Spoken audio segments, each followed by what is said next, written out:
Makikita natin sa video na to na may isang pusa na kailangan niya ng saklolo. At yung magsasaklolo sa kanya ay nahihirapan dahil ang pusa mismo ang lumalaban sa kanyang rescuer. So dad, ano mga lessons to learn natin dito? Kasi siguro naman maraming makaka-relate dito sa real life. Kasi may mga tao nakikita natin gusto natin i-rescue pero sila mismo ang nagiging hadlang sa kanilang salvation or rescue mismo. Well, nakikita naman natin yan. Ano? In fact, siguro pinaka-best example niyan o halimbawa niyan yung mga nalulunod, di ba? May mga kasabihan nga sa mga professional swimmer or mga lifeguard na pag may nalulunod, huwag niyo muna kaagad saklolohan kasi pati kayo dadalhin yan, hihilahin niya pababa. So hayaan niyo muna bumigay siya sa kanyang saklolohan. So papaligiran niyo lang muna nang malapit ka dun sa nalulunod. Pagkatapos pag bumigay na siya, saka mo saklolohan para hindi ka rin niya hilahin pababa. No? So yan ang mga lesson na sinasabi ng mga lifeguard which could be applicable sa ating mga pang-araw-araw na karanasan at pakikisalamuha sa kapwa natin. Kasi minsan may mga taong nalalagay sa gusot o alanganin at kahit na alam mong pwede siyang matulungan pero patuloy naman niyang iginigiit yung mali niyang pamamaraan, ay siyempre pag tinulungan mo siya, pati ikaw madadamay na rin. No? So yun ang kadalasan ng mga lessons to learn dito. No? So dapat bigyan mo muna siya ng espasyo, ng pagkakataon o panahon na maisip niya yung kanyang pagkakamali at pagkatapos saka siya masasakluluhan. Ganun din naman, ano? Kahit na sa ating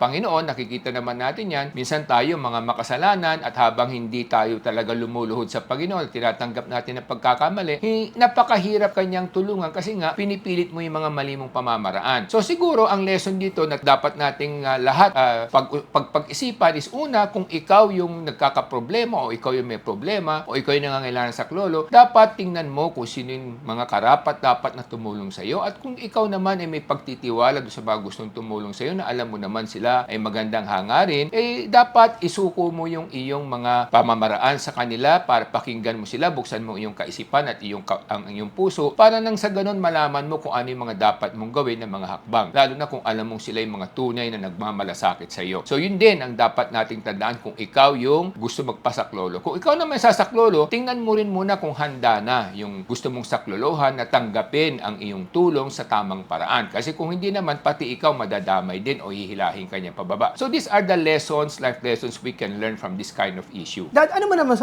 masasabi mo kung sa mga taong gusto magsaklolo sa mga nahihirapan o nakikita nilang kailangan ng saklolo pero sila ang hadlang at sila ay nadi-discourage na magsaklolo sa mga tao na yun? Ano yung masasabi mo sa mga taong nadi-discourage mag-rescue? Well, ganito yan, no? Sa buhay naman nating lahat tayo may misyon sa mundong ito, no? Ginawa tayo ng Panginoon hindi lamang para sa sarili natin, kundi para makatulong sa kapwa. So, kaya lang, may mga pamamaraan lang, no? Siguro there is a time na dapat bigyan mo muna ng panahon, pagka alam mong ready na, saka ka tumulong. Pero huwag kayong madi-discourage because remember this, no? Kung kayo ay mga taong maganda ang kalooban at maganda ang misyon sa buhay, huwag niyong kalimutan na ang ginagawa niyo para sa kapwa niyo, hindi para sa sarili niyo yan. Ginagawa niyo yan para sa Panginoon natin na inyong nalalapitan at tumutulong din sa atin kung tayo nangangailangan at kung tayo nangangailangan din ng saklolo. So ito is not just for us, but this is doing things for others also. Parang sa ganon, we are not only helping others, but we are also serving the purpose of our mission in this world. Yun ang magiging advice ko sa mga gustong tumulong at nakakatulong na kadalasan minsan nadidiscourage sila o nadidismaya sila kasi nga parang gusto ng tulungan, parang nilalabanan pa sila, kinokontra pa sila o ayaw pang sundin yung tamang pamamaraan. Give it time. Kung talagang ready na sila, tsaka kayo pumasok at tumulong. Pag hindi pa, atras muna, wait for the right time at saka kayo tumulong. So there you have it. I hope you never lose hope pag may nakikita kayong may problema sa buhay at sila mismo ang nagiging hadlang sa kanilang rescue o pagsaklolo. Never lose hope and please don't stop trying to help the people around you. Ako po ay si Solomon Sai, ang inyong kuya ng bayan. Let's not forget that the purpose of our life in this world, in this short journey for all of us, is that we should have a meaningful life and that meaningful life can only happen if we serve God and we serve others. Ako po si Michael Sai, inyong dad ng bayan.